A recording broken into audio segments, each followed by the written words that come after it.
Bukod sa West Philippine Sea, pinatututukan na rin ng Defense Department ang dagdag na sundalo at infrastruktura sa pinakahilaga ng bansa. Yan po yung pinakamalapit sa Taiwan kung saan may banta ng pananakop ng China. At nakatutok si Chino Gaston.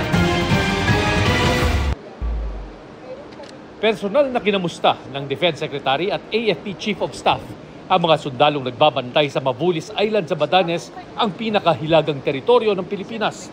Sinilip din nila ang mga pasilidad ng Northern Luzon Command, kabilang na ang ginagawang naval facility sa Batan, Batanes.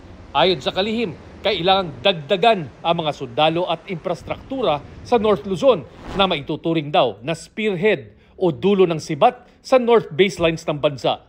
Ang Batanes din ang pinakamalapit na bahagi ng Pilipinas sa Taiwan, kung saan mataas ang tensyon dulot ng bantang pananakop ng China. Basic na purpose was to assess the territorial defense capabilities at saka yung fortifications natin doon. Yung position kasi ng Mabulis, parang northernmost part siya, no? And it is identified as an essential territorial defense area.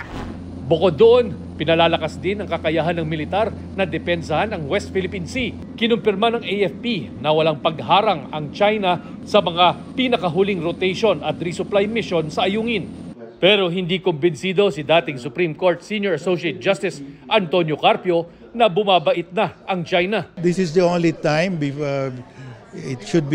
should look at it from a longer perspective before we can say that it is the pattern. No? We don't see a pattern right now because it's just one incident. It's possible that China doesn't want the incident to be broadcasted or to be shown to the entire world, no? That they are ashamed to be depicted in media using water cannon or laser beams. Hinamon din ni Carpio ang China na tuldukan na ang isyu sa agawan ng teritoryo sa pamamagitan ng voluntary arbitration sa International Court of Justice.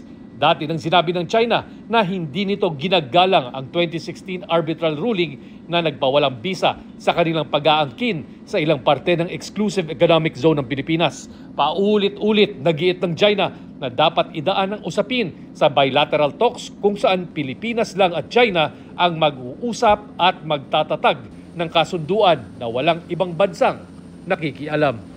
Para sa GMA Integrated News, Chino Gaston, nakatutok, 24 oras.